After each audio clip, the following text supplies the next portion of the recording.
Chicos, ¿cómo estáis? Yo soy Obdulia y os doy la bienvenida a mi canal.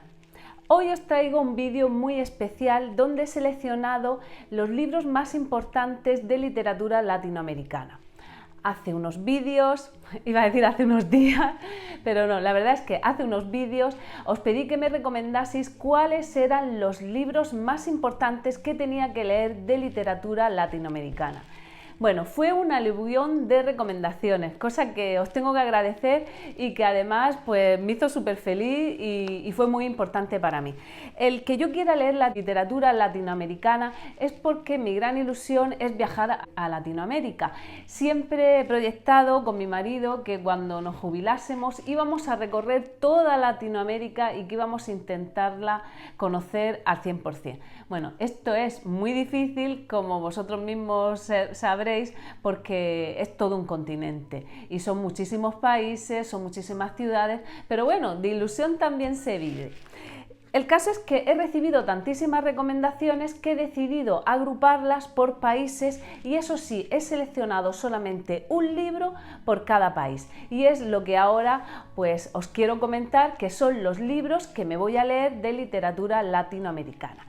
El primero de ellos es de Argentina y aquí he seleccionado La invención de Morel. Es de Adolfo Bioy Casares. Este libro he estado leyendo sobre él y parece ser que es de literatura fantástica. Yo no he leído mucho de literatura fantástica, más bien muy poquito, pero mira, me voy a atrever. Es un fugitivo que llega a una isla remando y que se establece en la isla y que al poco tiempo empieza a aparecer en la isla seres humanos que él no sabe muy bien de dónde aparecen, él además se esconde de ellos y empieza a oír sus conversaciones. En fin, la verdad es que me ha parecido súper intrigante.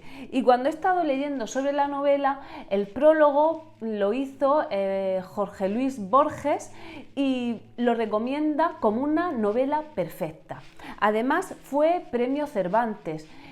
Y he estado cotilleando sobre la vida de este escritor y me ha parecido súper curiosa. Primero, es guapísimo, como veréis en las fotos que os dejo por aquí, y además parece ser que tuvo un affair con Helena Garro, que como sabéis se ha convertido en una de mis escritoras favoritas. Creo que hay unas 90 cartas que se han encontrado que se estuvieron manteniendo correspondencia entre ellos y bueno, ¿quién las pudiera leer? Claro. Además he estado leyendo que por lo visto quedaron en una ocasión, se conocieron, dieron un paseo por el bosque y cuentan por ahí que parece ser que acabaron incluso en una pensión. Me ha llamado muchísimo la atención y va a ser la primera novela que lea, La invención de Morel. El siguiente país tendría que ser Bolivia, pero de Bolivia no he recibido ninguna recomendación, así que la espero muchísimo. Por favor, decidme algún libro que tenga que leer de Bolivia. El tercero de los países sería Brasil. Bueno, de Brasil ha sido la recomendación de Clarice Lispector, la que más he tenido. Además, me la ha recomendado gente de todos los países. Por lo tanto, he tenido que seleccionar este libro sí o sí. Clandestina y Silencio. Estaban descatalogados y este por fin lo he podido conseguir, me ha costado bastante trabajo y lo he conseguido de una librería de estas de libros usados. Me ha llamado muchísimo la atención, son relatos cortos y dicen cosas tan bonitas como que la autora piensa que la felicidad es un momento a solas leyendo un libro. ¿Quién no ha sido feliz de nosotros, que si estamos aquí todos en este canal es porque nos gustan muchísimo los libros, en un momento de estos de soledad, donde encuentras un libro y te pones a leerlo y de verdad te está llegando al corazón y te está haciendo ser feliz en ese momento? Esta autora es considerada como la Virginia Woolf brasileña. Era hija de padres ucranianos, se quedó muy jovencita huérfana de madre. En la historia de la madre además es una historia terrible que no os voy a contar ahora. Y por lo visto ya empezó a escribir con tan solo 11 años, incluso llevó sus relatos a una editorial y no quisieron publicárselo porque la consideraban muy madura. Tenía una escritura muy introspectiva, es una escritura que ella la llamaba de no estilo. Es curioso porque Clarice no tenía estudios, sin embargo consiguió dedicarse al periodismo y ser una mujer independiente durante toda su vida. Bueno, de Colombia, el que más me habéis recomendado, y más porque os dije que no había leído a Gabriel García Márquez, que no había leído 100 años de soledad, pues claro, me lo habéis recomendado muchísimo. Lo tengo aquí porque me lo he traído de casa de mi padre y prometo que le voy a dar una segunda oportunidad. De todas maneras, el libro que yo he seleccionado porque me lo habéis recomendado muchísimo es La tejedora de coronas de Germán Espinosa. Este libro lo tengo encargado ya para el día del libro. Es una de las cosas que he hecho. De esta selección he encargado a mi librería pues muchísimos de ellos, todos los que no estaban descatalogados para el día del libro. Me voy a dar un regalo a mí misma por San Jordi y también además pues me voy a llevar el descuentillo que hacen siempre por el día del libro, que también me va a venir muy bien porque son bastantes libros. La historia se centra en el siglo XVII, a finales del siglo XVII, y comienza en Cartagena de Indias. Y como veréis, de una cartagenera a otra cartagenera, pues me ha llamado muchísimo la atención y no voy a dejar de leerla. La protagonista es Genoveva Alcocer, una cartagenera, que es una mujer luchadora, es una mujer que la van a perseguir y ella va a viajar a París, va a viajar a Roma en aquella época, en el siglo XVII, y siempre con un amor que es Federico. Federico ha descubierto un nuevo planeta al que pone el nombre de Genoveva, y esto, si se hace público, le va a llevar graves consecuencias porque la Inquisición está en ese momento. Es considerada una novela histórica, y una cosa que también me ha gustado muchísimo es que es considerada la novela como patrimonio de la humanidad por la UNESCO. Jolín, tengo que leérmela sí o sí. De los países tendría que ser Costa Rica, pero de Costa Rica tampoco tengo ninguna recomendación. Os la pido, por favor, tenéis que hacerla. He seleccionado El hombre que amaba a los perros de Leonardo Padura, que fue publicada en 2009. La he seleccionado porque vosotros me la habéis recomendado muchísimo, así que me imagino que Leonardo Padura es uno de vuestros escritores favoritos. Y esta novela, la verdad, es que parece muy interesante. Por lo visto, es un chico que, paseando por la playa, Iván, conoce a un hombre que va paseando perros, y este hombre le confiesa que conoce la verdadera historia del asesinato de Trotsky y la historia también de su asesino Ramón Mercader. Trotsky, como sabéis, fue un colaborador de Stalin que después le volvió la espalda y lo desterró. Lo que yo me pregunto es qué hizo Trotsky para que Stalin le perdonara la vida, porque se cargaba a media humanidad. Fue uno de los asesinos en masa iba a decir más importantes, pero la importancia no la tiene, sino más sanguinario y más cruel de toda la historia de la humanidad, Stalin. Le cuenta la historia también de Ramón Mercader, que es un chico que nació en Barcelona, en los bajos fondos, y cómo después viaja a Rusia, viaja por París y finalmente en México conoce a Trotsky. Entonces tenemos muchas incógnitas porque Iván decide contar esta historia en 2004, cuando esta historia le había pasado así como 20 años atrás. De Chile me habéis recomendado a Roberto Bolaño Todo el mundo, y las novelas que me habéis recomendado pues son Detectives salvajes, 2666 y Estrella distante. La verdad es que Roberto Bolaño me da un poco de miedillo, no sé por qué, pero sí que pedí que me recomendaseis cómo podría empezar con la lectura de Roberto Bolaño y me habéis recomendado que lo haga por Estrella distante. Estrella distante va de un piloto nazi que se llama Carlos Ueder, y este piloto se dedica a escribir poemas en el cielo de Concepción. pero parece ser que es un hombre de 1000 nombres y de 1000 caras. Es un personaje muy misterioso y que está basado además en un personaje real. Me llama la atención, pero como os digo, Roberto Bolaño me da un poco de miedillo. Lo voy a leer y ya os diré qué es lo que me parece esta novela y si he podido o no he podido con ella. Y la sexta de las novelas pertenecería a Ecuador. Esta novela me apetece muchísimo leerla porque uno de los suscriptores de Ecuador, que te lo agradezco mucho por cierto, me ha hecho toda una detallada recomendaciones de las novelas más importantes de Ecuador. Y en este caso la que más me ha recomendado ha sido Los Sangurimas, que publicó José de la Cuadra en 1934.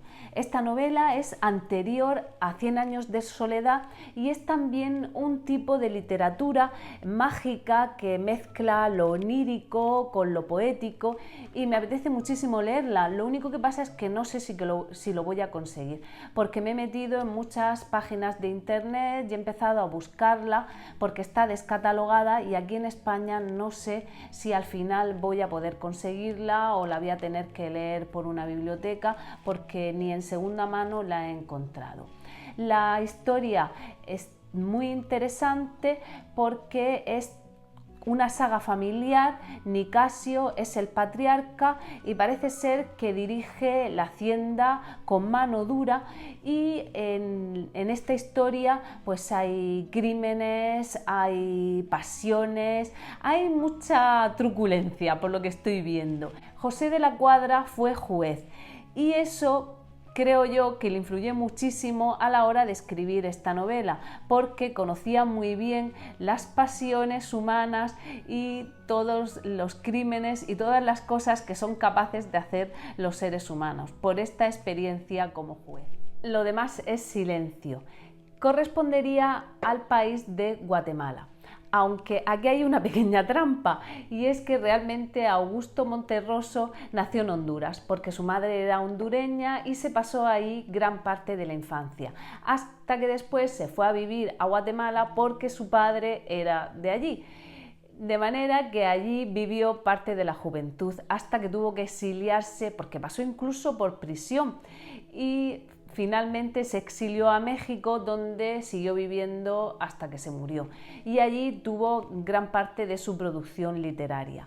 Esta novela, precisamente, Lo demás es silencio, se publicó ya en 1976 y él ya vivía en México desde creo que los finales de los años 40.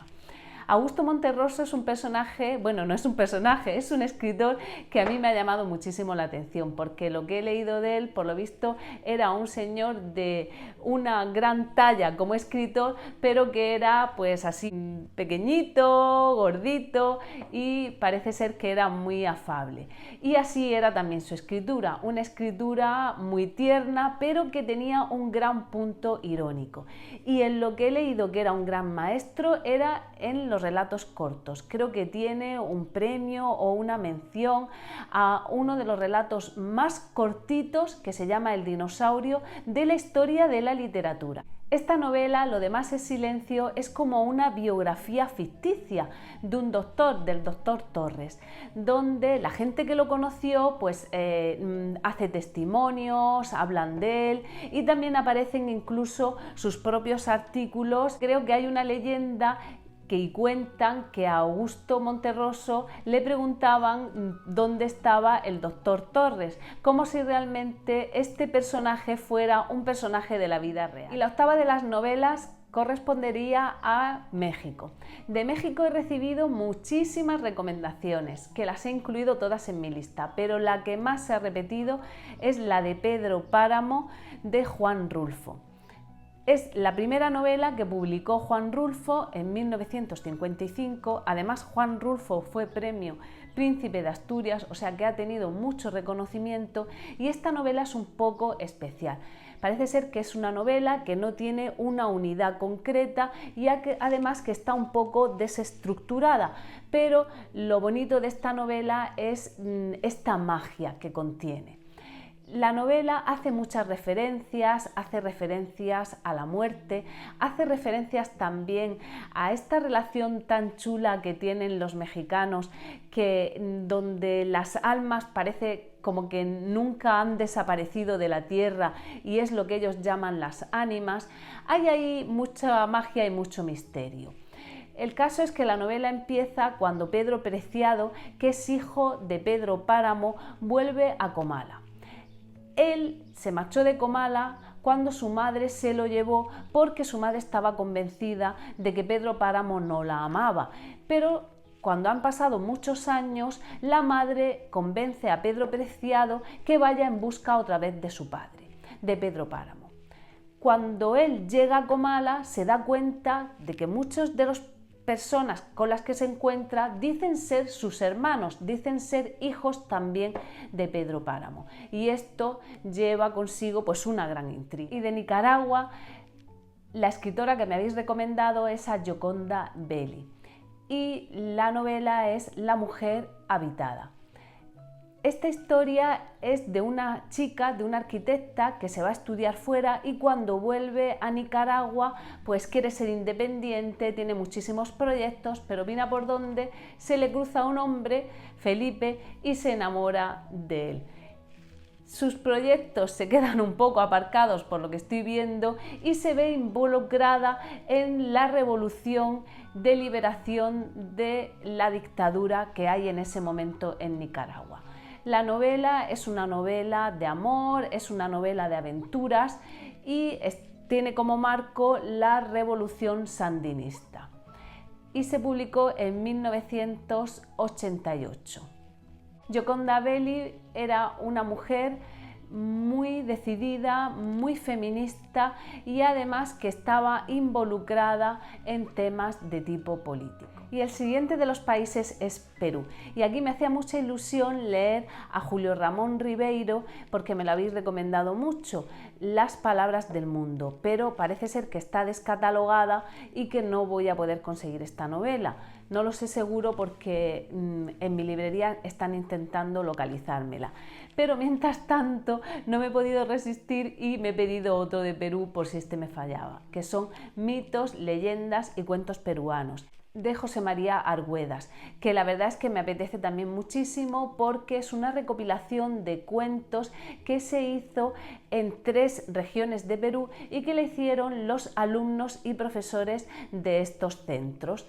Es muy interesante porque se basa en la tradición oral y la verdad es que qué mejor manera de conocer un país que conocer cuáles son sus cuentos, sus mitos y sus leyendas. Y de Uruguay tenemos, como no, a Juan Carlos Onetti y la novela es La vida breve. Esta novela es una novela también muy especial. Dicen que probablemente Juan Carlos Onetti fuese uno de los escritores más especiales del siglo XX, con más imaginación, y que para leer esta novela hay que dejarse llevar como si fuéramos un niño de la mano del protagonista y adentrarnos en un mundo nuevo, en un mundo especial. La novela transcurre desde Buenos Aires hasta una ciudad mítica que se llama Santa María, que es una ciudad ficticia y que es una ciudad casi de ensueños. Otros dicen que o te dejas llevar o que te acompañes de una cantimplora, de una brújula y de un mapa. Y la última de las novelas es la que corresponde a Venezuela. Es Doña Bárbara de Rómulo Gallegos. Fue publicada en 1929 y se considera como una de las obras más importantes de la literatura hispanoamericana. Rómulo Gallegos llegó a ser presidente de Venezuela y dicen que se fue hasta los llanos de Venezuela para conocer cómo se vivía ahí, para documentarse, para hacer esta novela que tuvo tanto éxito y que es la novela más conocida y más traducida de Rómulo Gallegos. La novela va de una señora, de Doña Bárbara, que hace lo que tenga que hacer para conseguir ser cada vez más poderosa, acumular más tierras y acumular más ganado. Aquí se van a ver pues los sentimientos más profundos del ser humano: la crueldad, la falta de libertad, el hacer lo que se tenga que hacer sin ningún escrúpulo. Aquí acabamos con todas las novelas que tengo que leer de la literatura latinoamericana gracias a todas vuestras recomendaciones. Espero que os haya gustado el resumen. He querido compartirlo con todos los demás para que vieseis la mina que tengo aquí de todas las recomendaciones que me habéis hecho de esta literatura que es tan desconocida para mí. Os lo agradezco muchísimo, os agradezco muchísimo como siempre que estéis ahí. Por favor, darle a la campanita si queréis seguir viendo más vídeos como este y, como siempre, un abrazo para todos, que tengáis un buen día y hasta el próximo vídeo. Ese sueño que eres tú durará siempre, porque siento como que estás dentro de mi sangre y pasas por mi corazón a cada rato.